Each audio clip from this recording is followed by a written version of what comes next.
예, 안녕하세요. 자, 2번 문제를 해설할게요. 2번 문제. 죄수관계에 대한 옳지 않은 거, 틀린 거 고르라 그랬거든요. 자, 그러면 기억번서부터 하나하나 볼 건데 정답부터 말씀드리면은 답은 5번입니다. 5번에 기억번, 니은번, 리을번. 자, 그것이 틀렸습니다. 옳지 않은 겁니다. 자, 기억번, 그 다음에 니은번, 그 다음에 리을번. 요 세 개가 옳지 않은 거 틀린 겁니다. 자, 그러면 어디가 어떻게 틀렸는지 한번 보겠습니다. 자, 읽어볼게요. 기억번. 자, 기억번 봅시다. 여러 사람의 권리의 목적이 된 자기의 물건이에요. 자, 여러 사람의 권리의 목적이 된 자기의 물건 하면 떠오르는 게 뭐죠? 권리행사 방해죄죠? 그쵸? 권리행사 방해죄. 자, 권리행사 방해죄의 행위태양이 뭐예요? 취거, 은닉, 손괴죠. 그죠? 그래서 취거, 은닉 또는 손괴함으로써 그 여러 사람의 권리행사를 방해하였다면은 권리자별로 각각의 권리행사 방해죄가 성립하고, 여기까지는 맞아요. 각 죄는 실체적 경합관계다 이렇게 했는데 실체적 경합관계로 보지 않습니다. 이 경우에는 상상적 경합이죠. 그래서 여기까지는 맞는데 각각 권리행사 방해죄 성립하는 거 맞는데, 자, 그것은 상상적 경합관계예요.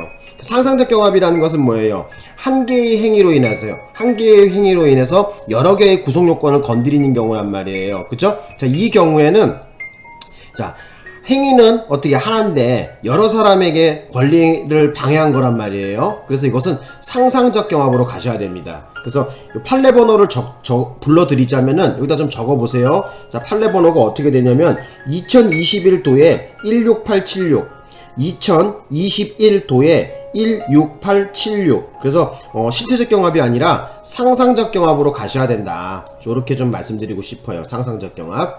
자, 요거 깨끗하게 할게요. 또 이제 니은번 말씀드려 보겠습니다. 니은번 가보자고. 자, 니은번에 보시면은 타인이 부동산을 보관 중인 자가 불법 영득의 의사를 가지고 그 부동산에 관하여 근저당 설정 등기를 격려한 후, 여기까지 끊어보세요. 자, 이거 보관하는 사람이 꿀꺽하면 뭐야? 이거 횡령이죠? 그죠? 이미 횡령은 완성됐단 말이에요. 그죠? 그래서 같은 부동산에 별개의 근저당권을 설정한 행위. 자, 이걸 갖다가 불가벌적 사후행위로 보냐 안 보냐 했는데, 자, 우리 판례는 이 경우에는 저기를 뭐라 그래야죠? 별도의 횡령이 또 성립한다고 봤지 이것을 불가벌적 사후행위로 보지 않습니다. 그래서 여기다 좀 적어보세요. 별도의 또 횡령이 성립한다. 이렇게 좀 적어보시고요. 그래서 어쨌든 니은번 틀렸습니다. 이거. 예. 자, 이제 디귿번 볼까요? 디귿번. 자, 디귿번 가보자고. 이렇게 디귿번. 자, 디귿번 봅시다. 범죄 피해 신고를 받고 출동한 2명의 경찰관에게, 자, 몇 명? 자, 2명의 동그라미 하시고요. 2명의 경찰관에게, 자, 같은 장소야. 장소가 어떻게 돼? 같아요. 자, 욕설을 하면서 한 명의 경찰관을 먼저 폭행하고 곧이어, 자, 중요한 건 곧이어예요. 곧이어 제지하는 다른 경찰관을 폭행했답니다. 그러니까 같은 장소에서 한 명 경찰관을 먼저 폭행하고 그 다음에 다른 경찰관을 더 폭행했었죠. 자, 이 경우에 수사에 관한 정당한 직무 집행을 방해한 때에는 2개의 공무집행방해죄가 성립한다. 그렇죠? 각 경찰관 각각 개개인마다 어떻게 돼요? 공무집행방해죄는 된다 그랬었잖아요.